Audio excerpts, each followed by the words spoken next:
in just a moment, because we all know the impact of sports and how teams are tied into the community, maybe none more so than the Saints. We also know that it's day 50 of the crisis in the Gulf. A new cap is collecting about 11,000 gallons a day, but only half of what's raging into the water.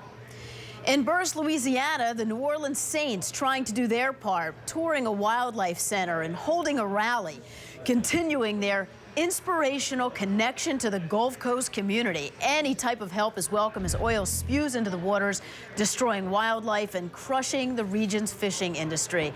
The Saints on a goodwill mission for those affected by the spill. It's one thing to see it on TV, and it's one thing to see it in person. And all I can say is that the Louisiana State Animal Response Team and all the wildlife and fisheries organizations are doing a great job of finding these, most of them brown pelicans, but finding these birds, bringing them here, and just helping them to survive. You don't really have a proper understanding of it until you actually are here and live and you get to see it in person, which obviously everybody doesn't get that chance to, but I guess that's why we're here, to help bring awareness to it, and hopefully somehow, some way get this thing taken care of. When this happened, it felt right for us to come down here with the governor, show our support, show just us being out here. You see, everyone came out to support us, and really just lift the spirits. And I think that this was really big for us and really big for us, just because we feel like we embody all of Louisiana, not just football. And part of Tuesday's undertaking was a widespread look from above. Saints head coach Sean Payton and some players toured the region via helicopter. Our Ed Werder was with them. It's one way to truly appreciate the enormity and scope of the spill. And let's bring in Ed now for some perspective back at the Saints headquarters in Metairie. Sean Payton had a huge undertaking after Katrina, helping to restore the franchise, working with the community. What was his reaction to the devastation? Well, I think Sean Payton and all of the players were really touched by what they saw at the Wildlife Center, where the oiled birds were being cleaned up. And then Sean Payton got in a helicopter with Jonathan Vilma and Reggie Bush and visited a very remote part of Louisiana out in the Gulf of Mexico. And as we passed over the Gulf of Mexico, we saw the brownish red rivers of oil streaming toward the coastline, which Sean Payton pointed out is very fragmented here and very difficult to protect. And Susie, he has a personal stake in this because his wife Beth and their children just left here today to go to the team or their family vacation home, beachfront property of the Florida Panhandle. Payton says that area has not been tainted by the oil yet, but the expectation is it will be by the end of the week. Yeah, they're keeping a close eye on the winds. How will the Saints remain involved? Well, it was really interesting to see guys like Reggie Bush, who said, they struck a real emotional connection to the victims of Katrina.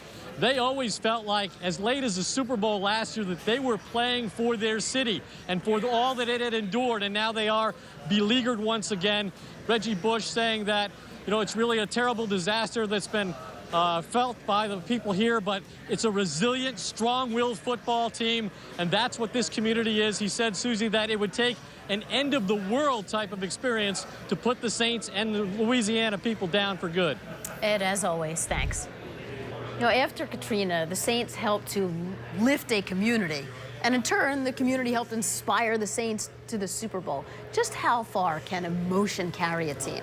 Well, it's a little different, obviously, from Katrina. Katrina was devastating on the NFL community. Many of the players, many of the guys who played on the Saints and around the league were directly affected. I remember personally sending boxes of clothes and things down to friends in that area. Right now, as you heard Drew Brees talk about, he's going to the event. And Reggie Bush, I'm going to the event. So it's not as personal as the Katrina was, but still a devastating effect to this Gulf Coast area. Of course, these fans will be great, but for the players concerned, they're going to go back to basically a normal schedule, Teddy, and that's the one thing that's going to be important about football. It's not going to be the same type of tie that Katrina was. Yeah, and you talk about emotion. I remember my first championship in New England. We rode that wave of emotion of 9/11 all the way to a world championship, but I think a year is how long you can ride that emotion, because it ends up changing. I think all the emotion the Saints experienced last year from the public was, let's go, we need a world championship. We can do this. Well, you did that, and you achieved that world championship, and now that sort of emotional support changes from the public.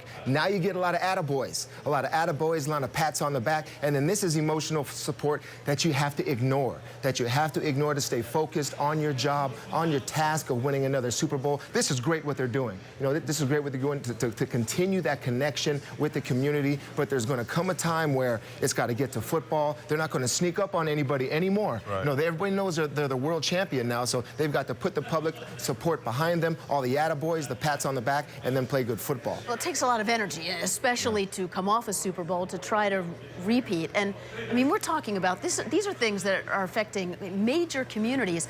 How exhausting is that to feel like you're carrying part of this burden too and go on to do your job? Yeah, and that's why it's a little different than Katrina, because, I mean, the guys had to really take care of their families and make sure that their families were okay and had places to stay. Well, this situation here right now looks like we can go and visit and lend a hand, and still it's time consuming though, and that's the most important thing here is how you divvy up your time between football and trying to take care of the community. Yeah, but I think we learned from last year and from this example here, there's no team and no community that's more intertwined than the one in New Orleans. And the Saints announced Tuesday that they're going to hold a raffle to help the cleanup.